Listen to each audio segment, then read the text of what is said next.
de la lex mercatoria.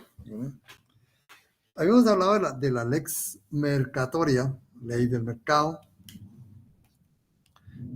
que se inicia desde hace mucho tiempo atrás, con la época medieval, imagínense, y en la cual pues y que ahora, igual, al igual que en esos tiempos, se respondía a situaciones actuales que iban resolviendo, como que dicen, que en el camino, ¿verdad? Los comerciantes, porque no se podían atener a la legislación nacional, a las legislaciones nacionales, porque muy lenta, ¿verdad? Ustedes saben, para hacer una ley, una norma, imagínense, no llevaba el mismo ritmo y agilidad el comercio que la actividad legislativa de los estados. Entonces fueron creándose usos, ¿no? Prácticas útiles, ¿verdad? Que por útiles adquirían fuerza, ¿verdad? Y obligatoriedad, porque eran necesarias hacerlas, ¿verdad? Entonces esa lex mercatoria pues va a comprender usos, prácticas de carácter internacional, también la costumbre, ¿verdad? Internacional, la doctrina, la jurisprudencia arbitral, contratos tipo, leyes modelo, principios generales del comercio internacional, etcétera, que van alimentando, ¿verdad? Y van sustentando, ¿sí? Una práctica determinada frente a una situación, ¿verdad? Que no puede ser atendida ni cubierta por legislaciones nacionales. Entonces, la ley mercatoria, pues en conclusión, es un derecho anacional. Vamos a decir que es un derecho, pongamos un derecho sui generis, ¿verdad? Sui generis, es un derecho anacional. ¿Por qué? Porque no proviene de ninguna soberanía nacional, de ninguna cámara legislativa nacional, ni de ningún organismo gubernamental internacional, ¿verdad? Por eso es anacional.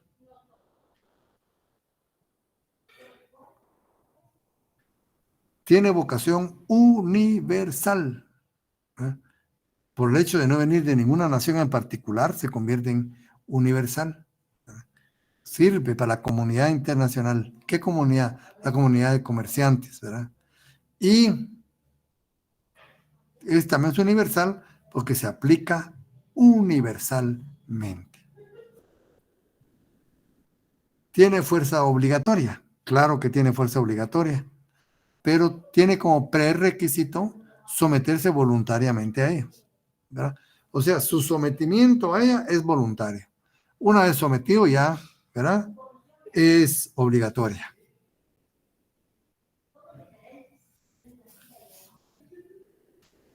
Tiene, dice, un carácter autónomo y es producto de la conveniencia general de los comerciantes en gestar, perfeccionar y ejecutar sus transacciones comerciales. ¿Sobre qué? Sobre la base de la seguridad y certeza jurídicas. Es un derecho espontáneo, lo vimos, ¿verdad? Responde a necesidades actuales, a situaciones actuales, ¿verdad? Por eso, no sé, bueno, no sé muy correcto que en los 5 temas que son lex mercatoria estén legislados en nuestro país.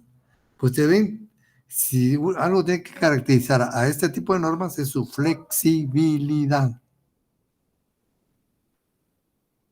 Tiene una regulación social, es el conjunto, ¿verdad?, de comerciantes a nivel internacional, ¿verdad?, quienes se desarrollan, se desenvuelven, ¿verdad?, bajo estos parámetros. Lo que hay en discusión actualmente es si se trata de un sistema jurídico o no. Esa discusión no se ha cerrado aún. Mi criterio es que es un sistema, ¿verdad? Un sistema jurídico, podemos ponerle sui generis, ¿verdad? Que se aplica a una sociedad, la sociedad de los comerciantes. Su aplicación tiene efectos vinculantes, por eso es derecho, ¿verdad? A pesar de que la misma no emane de una soberanía estatal ninguna, ¿verdad? Incluso, esto viene a ser respaldado porque en diferentes fallos de diferentes tribunales, ¿verdad? Especializados, se han basado en lex mercatoria para dictar dichos fallos. Y algo muy importante, no recurre al conflictualismo para la solución de los conflictos. Acuérdense que hasta aquí hemos hablado de la norma de derecho internacional privado como la norma de conflicto. Es decir, que para resolver un caso determinado debemos recurrir previamente a ella para que nos indique, para que nos guíe, para que nos señale. En la ley mercatoria no. La ley mercatoria resuelve directamente. Es una diferencia fundamental. Y entonces, dentro de la ley mercatoria nacen los incoterms. Ustedes ya oyeron algo de esto, ¿verdad? Los incoterms, ¿verdad? Son términos del comercio internacional. Estas podríamos considerar a normas, son reglas o normas creadas por la Cámara de Comercio Internacional, ¿verdad? Esta cámara que rige estos, los crea, los modifica, ¿verdad? Los perfecciona. Pero lo pueden aplicar otras instancias, otras instituciones, ¿verdad? Pero ¿qué nos rige? ¿Verdad? El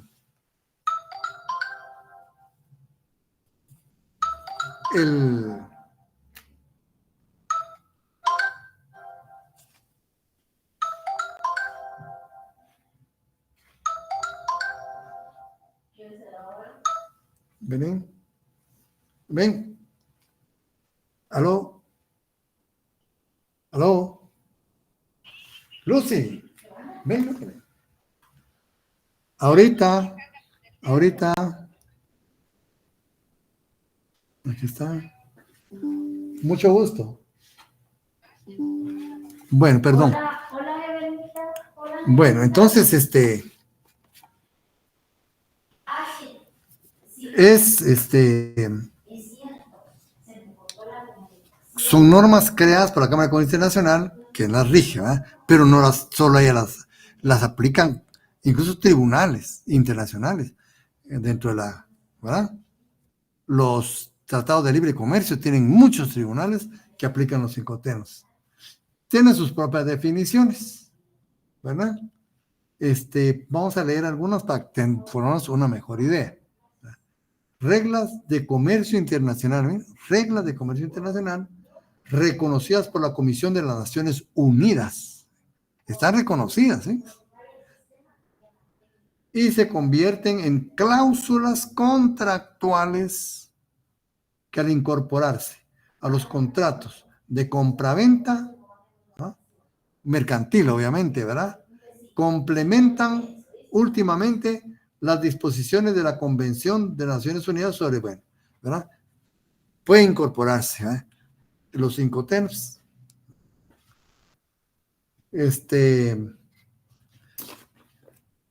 Son reglas uniformes para la interpretación, ¿sí? De términos más usuales en la compraventa internacional.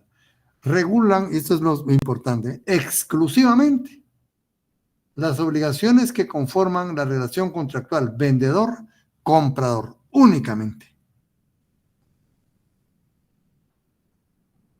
La capacidad, ya vemos que es otra, ¿eh? Entre el derecho civil internacional y el derecho del comercio también, pero los incoterms ven capacidad, ¿verdad? La forma tampoco la ven. Únicamente obligaciones y derechos comprador-vendedor. Ahí se queda, ¿verdad? Son estándares, dicen, internacionales, los cuales establecen un lenguaje comercial claro y determinante, facilitándonos de esta forma las transacciones comerciales internacionales. Tienen carácter facultativo y determinan las responsabilidades. Ahí ya no es facultativo. Es facultativo su sometimiento, pero si usted está, ¿verdad?, determinando obligaciones, no es facultativo, ahí ya es imperativo, ¿verdad? Es facultativo su sometimiento, ¿verdad? Y determinan las responsabilidades y obligaciones del comprador y el vendedor. Establecen el momento en que se entrega la mercadería. Eso es importantísimo. Pues vamos a ver pues, después por qué. La transferencia de riesgos, eso es lo importante. Determinan el momento del riesgo. Por ejemplo, voy yo a Singapur y compro allá adornos de China, material de, ¿verdad?, unas vajillas. ¿Será lo mismo que me diga el dueño, mire, ya son suyas, ya las pagó, lléveselas, ¿verdad? Vuélvalas ahí, mire, y se las lleva? ¿Quién corre con todo el riesgo ahí? El comprador, ¿verdad?, de guardarlas, almacenarlas, ¿verdad?, guardarlas en una caja, ¿verdad?, embalarlas, cargarlas y llevárselas a su transporte. Pero dice, bueno, se las entrego ahí en la calle. Allá es diferente. Allá es diferente, allá hay una diferencia. Pero esas diferencias muchas veces influyen también en el valor, en el precio, en el monto. Dirección, bueno, yo me arriesgo a llevárselas a la calle, pero voy a subirle, ¿va?, por cualquier cosa. Otra cosa es subírselas al camión.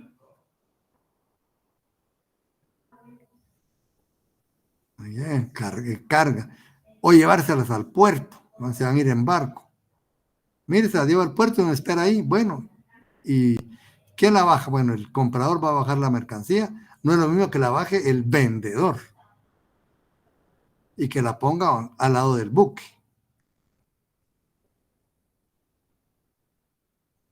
¿Oh? Que dice, mire, súbamela, vienes al buque, cárguemela en el buque. ¿Será otro riesgo o no? Hay otro riesgo. Hay otro riesgo.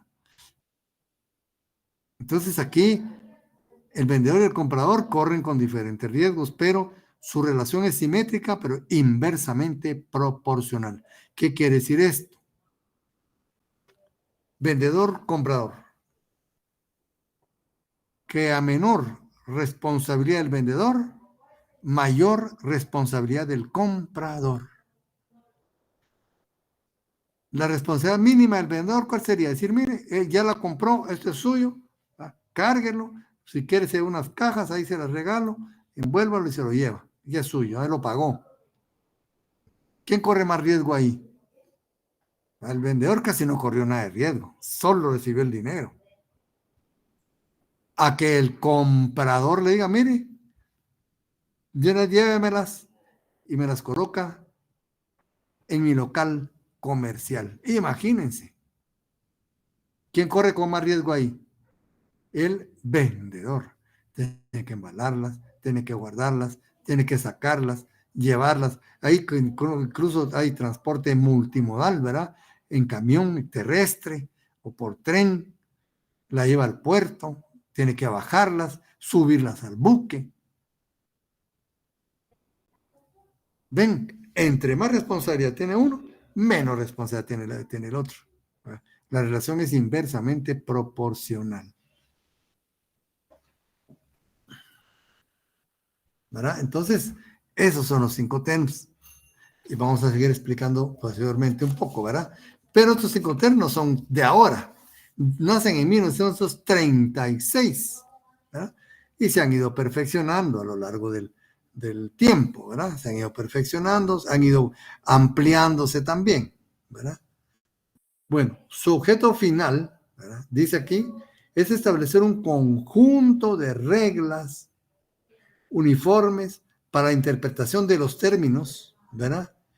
En el comercio internacional, con el objeto de evitar, en lo posible, incertidumbres. En lo posible, evitar incertidumbres. Porque imagínense, ahora yo compro un espejo carísimo, ¿verdad? De cristal de Bohemia. Y digo, bueno, se empaca, se lleva el transporte terrestre, transporte marítimo, se baja en el puerto y ahí se les quiebra. ¿Qué pasa ahí? Van a haber responsabilidades y van a haber derechos. ¿De quién? ¿Y hacia dónde? ¿Cuándo? ¿Por qué? ¿Le corresponde al vendedor o le corresponde al comprador? Eso es lo que determina los 5 TEMS. Esas inconveniencias. Sabemos exactamente cuándo me toca a mí, cuándo le toca a usted. ¿Verdad? Entonces, definen claramente, ¿verdad?, la división de responsabilidades y obligaciones, así como derechos también. Vendedor, comprador. En la compraventa mercantil. Es decir, determinan el momento del riesgo. Y ahora viene la pregunta que me la contesta. ¿Por qué es importante determinar el momento del riesgo? ¿Por qué es importante determinar el momento del riesgo?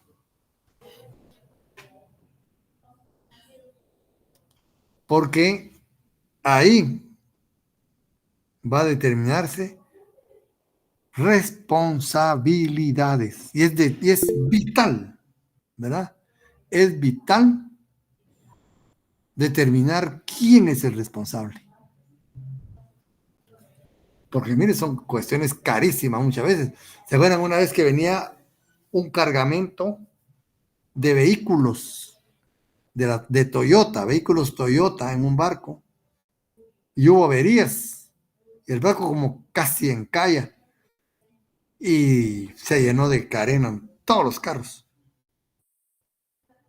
¿Quién corre con ese riesgo? No son 2 centavos. Eso es lo que terminan los 5 TEMS. ¿Cuándo me toca a mí? ¿Cuándo le toca a usted?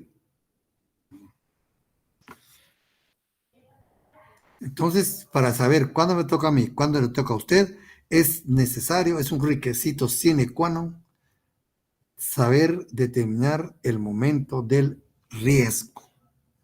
Ahí, ese es el punto, ¿verdad?, de inflexión, el punto que va a determinar exactamente en qué posición estoy. No es lo mismo que acordemos un Incoterms, donde solo me lo entrega en la puerta, a un Incoterms donde se me entregue en el barco, o se me entregue en el puerto de mi país, o se me entregue en una bodega específica, o incluso en mi local comercial.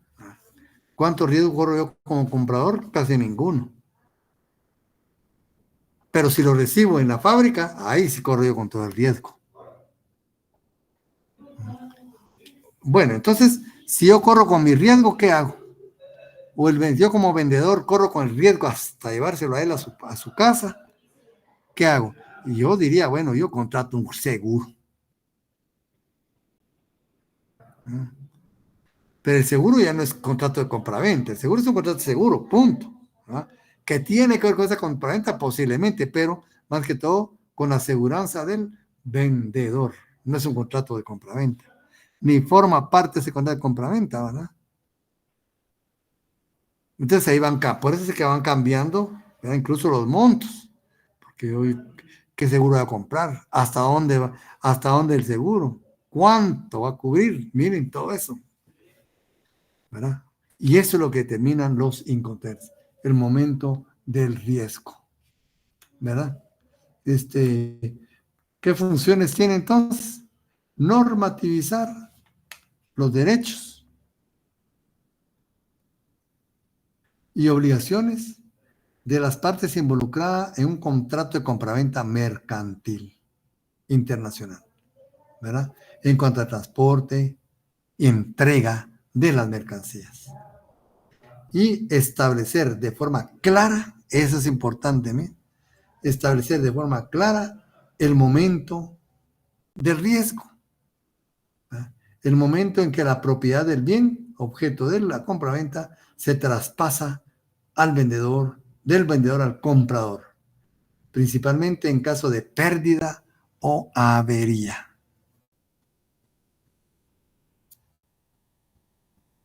Indicando quién asume el riesgo en determinado momento. Puede que en esa línea, ¿verdad?, de venta y entrega,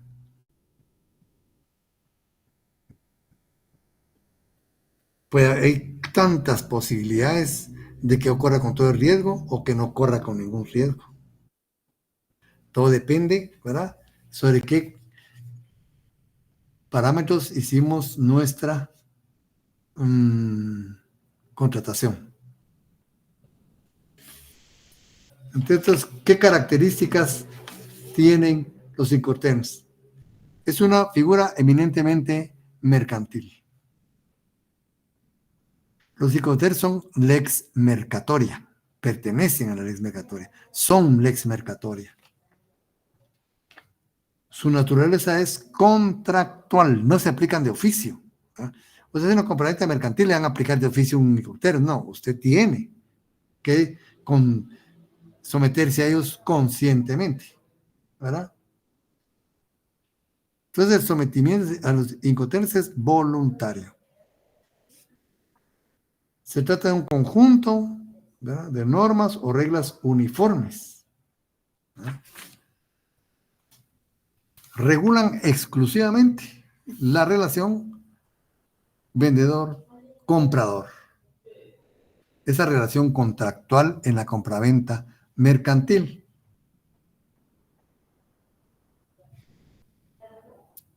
Y esas reglas no nacen de la soberanía estatal ni de los organismos internacionales estatales, ¿verdad?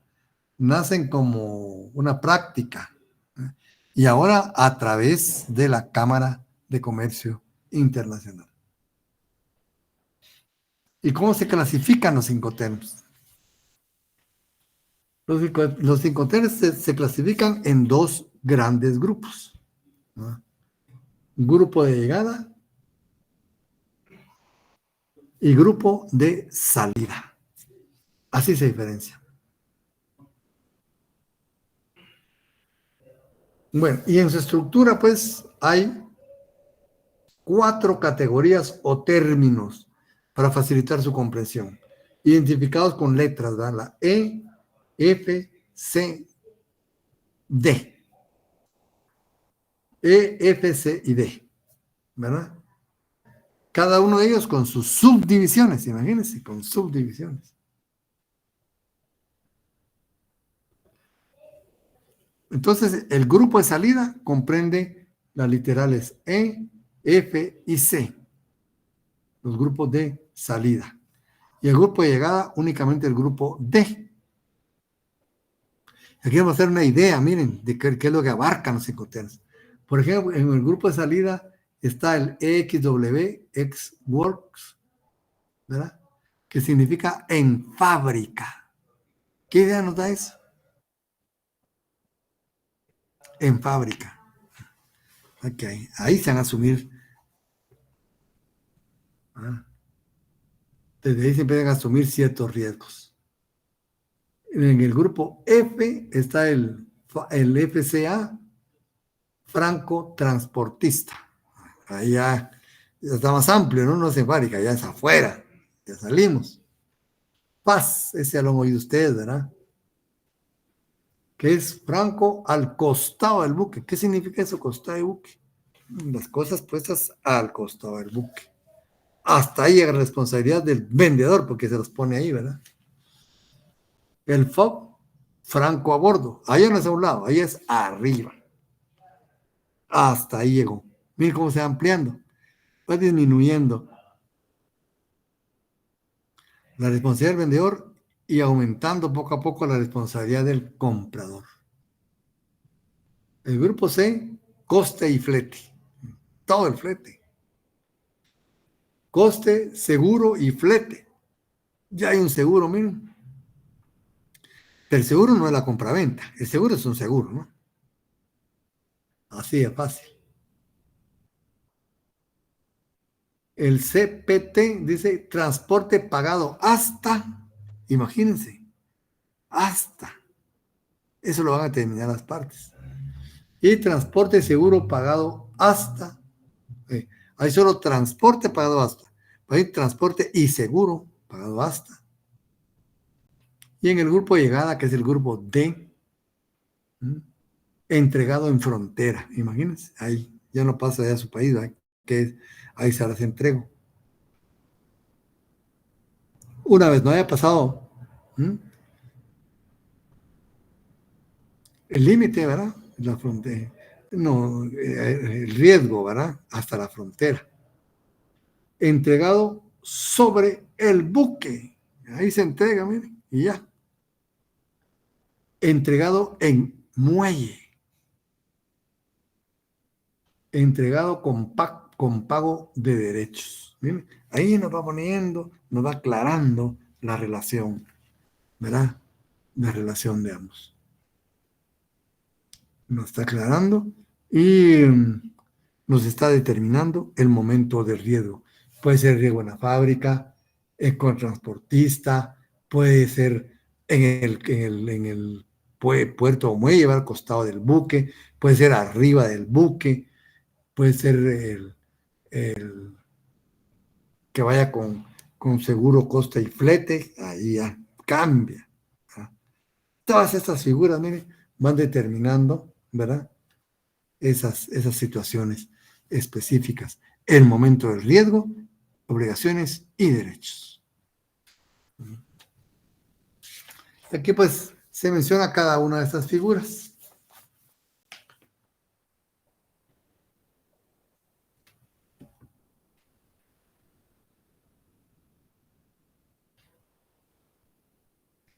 Entonces dice, como puede observarse, las obligaciones y riesgos vendedor-comprador están dispuestas simétricamente. ¿Eh? A medida que aumenta uno, disminuye el otro. En sentido de los términos E al D. Dicha relación se presenta inversamente proporcional. A medida que aumentan las obligaciones y riesgos del vendedor, disminuyen las obligaciones y riesgos del comprador. ¿Qué conclusiones?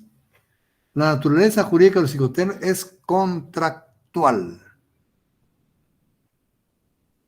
Su funcionalidad radica en la flexibilidad. Estos se han ido perfeccionando a través del tiempo, en atención a las necesidades y nuevas realidades imperantes. Ahí se han ido adaptando a ello. Las revisiones sucesivas pues responden a esas necesidades. Bueno, 3. Su finalidad, establecer un conjunto de reglas internacionales para la interpretación de los términos más utilizados en el comercio internacional. 4. Su alcance se limita a los derechos y obligaciones, solo derechos y obligaciones de las partes de un contrato de compraventa internacional. Se ocupan exclusivamente de la relación vendedor-comprador. Y más aún, solo de algunos aspectos. 5. Determinan, y ahí es el momento del riesgo.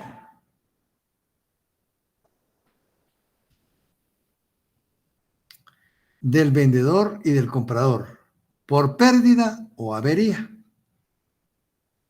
en situaciones bien determinadas en atención al grupo de incoterms elegidos por las partes. Ahí. ¿Cuál les dijeron? Bueno, entonces hasta aquí llega, ¿verdad? Ellos mismos se someterán a eso. Y se aplican previa decisión expresa y voluntaria de los contratantes. Es decir, no se pueden aplicar de oficio, tiene que haber manifestación de voluntad, ¿verdad? Por en primer lugar, para saber que están sometidos. Y en segundo lugar, para saber a cuál de ellos.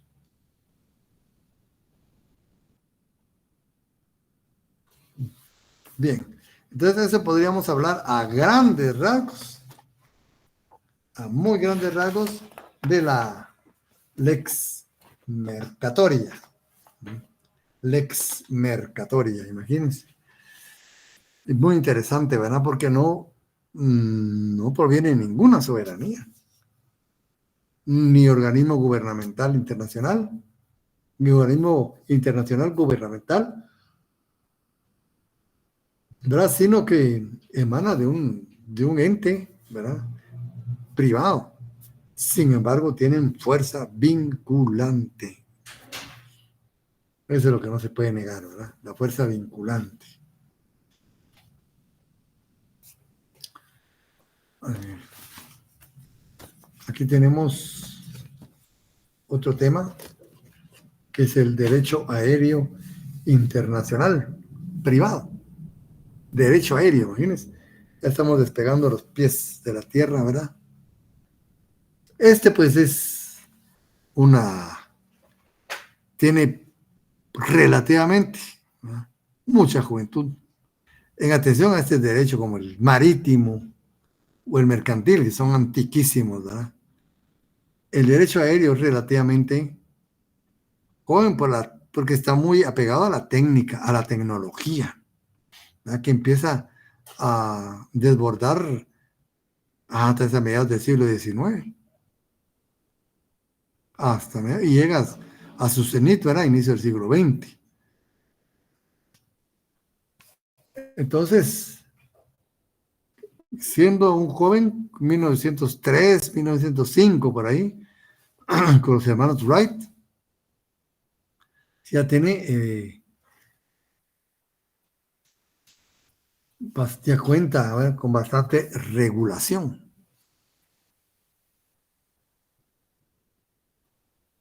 Y hay muchos instrumentos, ¿verdad?, como el convenio de Varsovia, convenio de Guadalajara, también está uno de Chicago, ese no lo menciona aquí el doctor, que es Reforma 1, ¿verdad? Está también el protocolo de Guatemala, protocolo de Guadalajara, convenio de Ginebra, hay bastante, ¿verdad? El de los más importantes son el de Varsovia, ¿verdad? Ese es como quien dice, el básico. Aquí el doctor Larios escribe algo sobre este convenio. Este convenio es la piedra angular del derecho internacional privado, aéreo. Bueno, una aclaración previa. Este tema se refiere únicamente a la aviación comercial. La aviación militar se desenvuelve por otro tipo de tratados internacionales. La aviación militar por otros instrumentos internacionales. Aquí solo tenemos la aviación civil. Entonces el convenio de Varsovia, pues es uno de los convenios más importantes. Está ratificado por casi todos los países del mundo, ¿verdad? Y aquí pues ya se establecen algunos parámetros muy importantes, ya se desarrollan en el ámbito internacional respecto al derecho internacional privado, derecho sustantivo y derecho adjetivo. O sí, sustantivo y adjetivo, ¿verdad?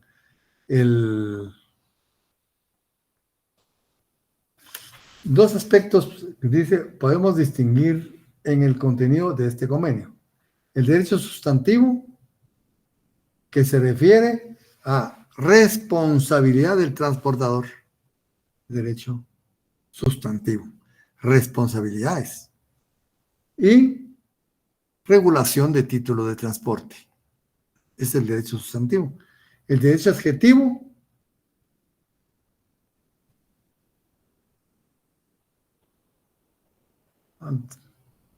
ya son cuestiones procedimentales, ¿verdad? En el derecho sustantivo, la responsabilidad, básicamente la responsabilidad del transportador aéreo. Dice, en general, la responsabilidad se basa en la presunción de falta, que hubo falta. En otras palabras, el viajero solo debe probar el daño, nada más. Aquí hay inversión de la carga de la prueba, como ustedes ven. B, la carga de la prueba la tiene el transportador, ¿verdad? Inversión. El transportador debe probar que no hubo falta. B, C, la responsabilidad es limitada. Fíjense, esa es otra relación muy importante. ¿Por qué? Dice, porque si fuera ilimitada, yo creo que muy pocas personas se atreverían a ese tipo de actividad, ¿verdad? Entonces es limitada. La responsabilidad es limitada en el interés de la nación aérea. Ahora bien, si el transportador no prueba que hubo falta y el viajero prueba que el daño se vio dolo, entonces la responsabilidad es limitada. Los principios del convenio tienen carácter imperativo. Imperativo. Bueno, y la regulación de títulos de transporte aéreo, los títulos de transporte, o sea, los boletos, ¿va? Los boletos de viaje, los boletos aéreos que se les llama, los de equipaje también, tienen carácter de prueba. Regularmente ahí está el contrato, pues, en el boleto.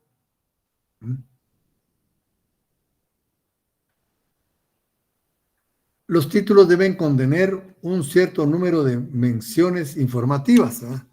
Hay requisitos de cómo realizar, cómo elaborar un título, ¿verdad?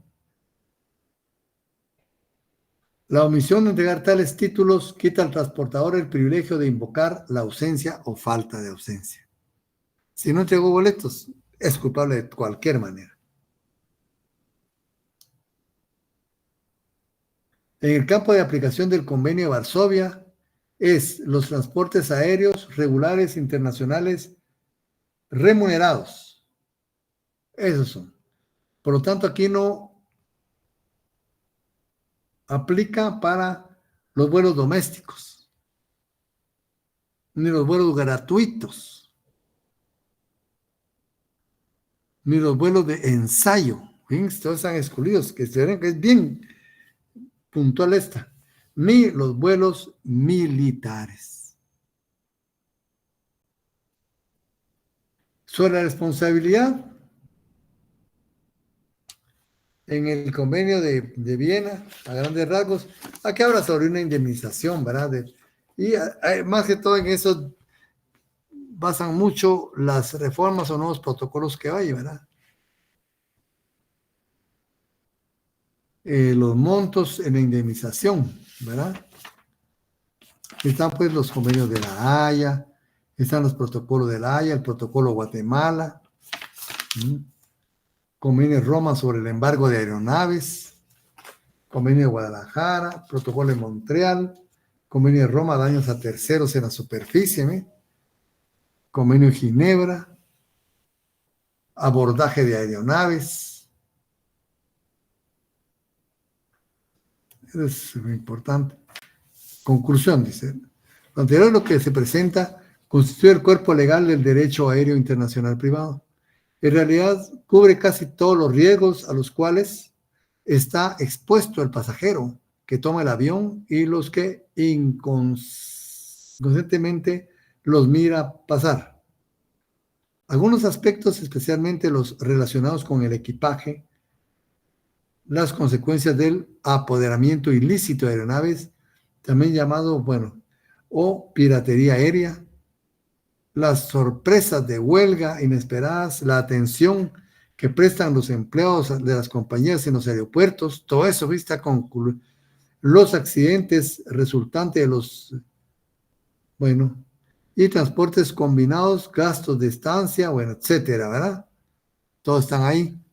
Yo estaba con los compañeros, un caso que ya en la semana pasada hubo un fallo contra American Airlines.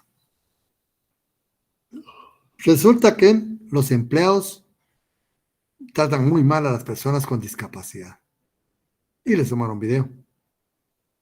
Y aparte de ello, trataban muy mal los instrumentos que ayudaban pues a estas personas, por ejemplo, silla de ruedas, un trato malísimo, ¿verdad? A estos instrumentos son útiles para alguna persona, pero no lo respetaban. Y les abrieron una causa, ¿verdad? A ellos. Y a la empresa le cae una multa, le imponen una multa de 50 millones de dólares. Ayer creo que la publicaron, 50 millones de dólares. Y aquí dice, ¿verdad? Esos pagos que hay que hacer, esas multas, ¿verdad? Dice aquí que prestan empleados de la compañía, los accidentes, ¿verdad? O transporte combinado, gastos de estancia por retardos inesperados, pérdida de objetos, etcétera, todavía quedan por regular, pero eso ya vendrá a medida que se desarrolle la rama del derecho, ¿verdad? Pero como ven, a estos jóvenes los condenaron, pues, no a los jóvenes, sino a la empresa, ¿verdad? Bueno, y ahora nos vamos más arriba todavía. El derecho espacial o extraatmosférico, ¿verdad? Esto es un tema aún más joven que el aéreo. Empezó más de 60 años después.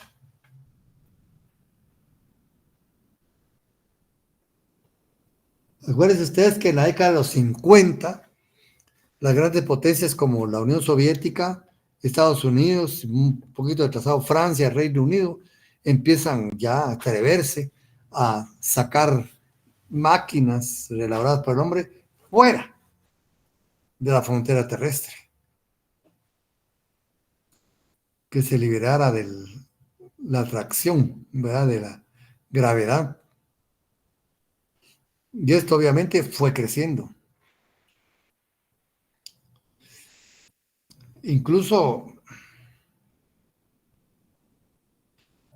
cuando capitula Alemania en la Segunda Guerra Mundial, tanto los científicos soviéticos como los científicos estadounidenses corren una carrera contra el tiempo para localizar a un científico. ¿Qué les parece a ustedes? Esa fue la última disputa que tuvieron Rusia y Unión Soviética y los Estados Unidos. A buscar al cerebro de los cohetes con que bombardearon Londres. Werner von Braun, él. Y ganaron los Estados Unidos. Y tan es así que la carrera espacial de hoy debe sus bases a Werner von Braun. ¿Qué viene con esto? Que como ven, los acontecimientos se van concatenando. De la Segunda Guerra Mundial, pues, que se logra un desarrollo brutal, ¿verdad? En cuanto a la tecnología. Esto aplicado al campo militar, que se pudo también aplicar posteriormente al campo civil. ¿Verdad? Entonces, existe ese gran impulso, ven ustedes, estas personas, y la Unión Soviética tenía también su contraparte, Alexei Korolev, ¿verdad? Que era el padre de la carrera espacial de la Unión Soviética. Pero imagínense esos dos juntos a ver qué hubieran hecho ustedes. No se pudieron unir. ¿Verdad? La historia así lo dictó, ¿verdad? Dos mentes brillantes. ¿Y a qué ven eso? Que estos descubrimientos militares se aplicaron a la actividad civil. Y con ustedes del 45, ¿verdad? Al 50, pongamos el 55, una década, ¿verdad?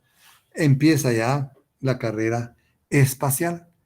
Ya en el 57, pues, el primer hombre en la órbita celeste, Yuri Gagarin,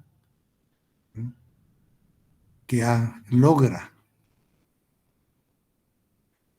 demostrar que sí podía realizar, ¿verdad? Transporte en el espacio aéreo. Y de ahí para acá, una gran carrera, ¿verdad?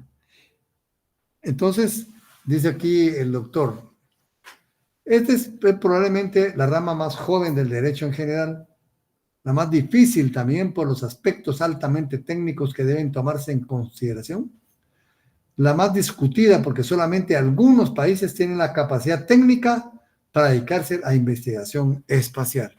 ¿Quiénes países? Estados Unidos, Canadá, Rusia, Francia, Reino Unido, la Unión Europea, la India, Japón, China, posiblemente Corea del Sur, tienen esa capacidad, ¿verdad? Pero hoy hay otro ingrediente, aquí el doctor no dice los estados, pero hoy hay otro ingrediente que viene que incluso enriquecer mucho más al derecho internacional privado.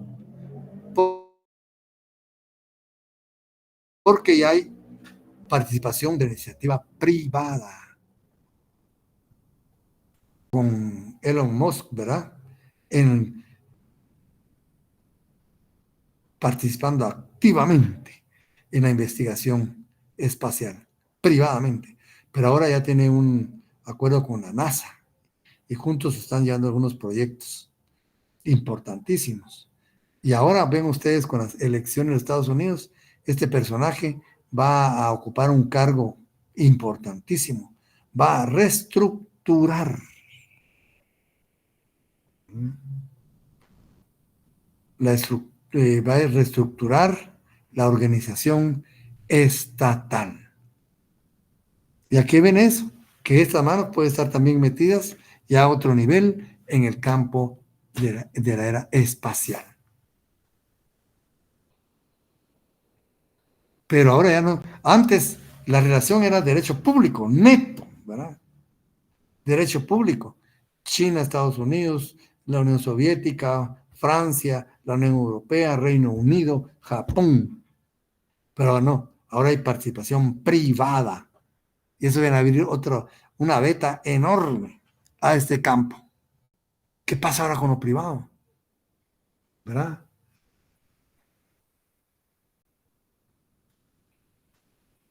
Entonces, tenemos acá posibles daños que pueden resumirse. ¿Cómo podrían? ¿Qué accidentes podrían pasar, verdad? Dice, impacto de una nave espacial o parte de ella sobre la Tierra. Puede ser un lugar poblado, imagínense ustedes. ¿Verdad? Colisión con una aeronave, de una aeronave con un objeto espacial, puede también suceder. Imagínense un avión de pasajeros. 3, contaminación del espacio, de la tierra y de los mares. Eso está bien complicado. También interferencias en las telecomunicaciones. Espionaje. Espionaje, de hecho, sí hay. Yo creo que hasta Corea del Norte tiene ya su satélite espía. ¿Verdad? Espionaje, invasión de la vida privada, afectación a la cultura, al folclore, etcétera. Todo lo mismo que puede repercutir. ¿Verdad? Y ahora, como les digo, con esa participación privada, ya la situación se vuelve muy diferente. Imagínense, años atrás, un objeto lanzado por la empresa de este señor iba a colisionar con una nave china allá en el espacio. ¿Qué sucede? ¿Quién corre con los riesgos ahí? Con las obligaciones. ¿Quién puede reclamar? ¿A quién? ¿Contra quién y qué? O sea, es bien complicada la situación, ¿verdad? Y también podríamos hablar incluso de descubrimiento y colonizaje. ¿En nombre de quién se va a colonizar? ¿En nombre de quién? Esos son temas que están siendo discutidos actualmente, ¿verdad? Porque este nos abre un campo casi nuevo a todas las ramas del derecho. Dice, a la presente fecha existe el tratado convenio sobre responsabilidad internacional por daños causados por objetos espaciales. Los principios del mismo se encuentran de la siguiente forma. Responsabilidad absoluta. El Estado que envíe un objeto espacial es absolutamente responsable. ¿Verdad? Colisión. Si se produce colisión con otro objeto espacial perteneciente a otro Estado, el Estado que lanzó dicho objeto es responsable solamente si la colisión se debió a su falta o a la falta de sus subordinados, solo por falta. Como en la aviación, ¿verdad? Daños a terceros. Si la colisión de dos objetos espaciales causa daño a terceros, la responsabilidad es solidaria y mancomunada. Solidaria y mancomunada. ¿Verdad? Experimentos conjuntos. En caso se trate de Estados Unidos por un experimento, la responsabilidad es solidaria y conjunta. Solamente los estados pueden reclamar. ¿Quién reclama? Solamente los estados. ¿Verdad? Y hay prescripción y hay tribunal. En cada caso se constituye una comisión de reclamo, ¿verdad? La cual está representado el Estado que reclama, etcétera. O sea, ven, hay toda una organización completa. Hay ciertos parámetros, pero también hay otro tratado, ese solo se los menciono, que es sobre los cuerpos celestes desde las Naciones Unidas. ¿En nombre de quién se va? ¿Verdad? ¿En nombre de quién se va a descubrir en el espacio? ¿A nombre de quién se va a colonizar? Ahí no. ¿A nombre de quién se va a descubrir? Y ahí, le digo, hay una laguna que provocó dos idioteces a nivel mundial. Porque en palabras más, palabras menos, dice que ninguna soberanía, no, ningún Estado puede alegar soberanía sobre ningún cuerpo celeste. Está bonito. Pero surgieron dos tipos ahí que dicen que solo habla de estados, no de las personas, por lo tanto ellos reclaman la propiedad. ¿Ves? Uno de la luna y otra señora del sol.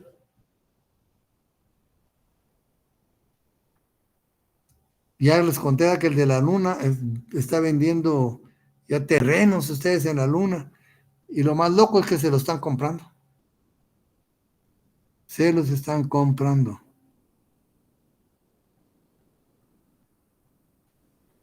Así hemos llegado a estas alturas ustedes, con esas locuras.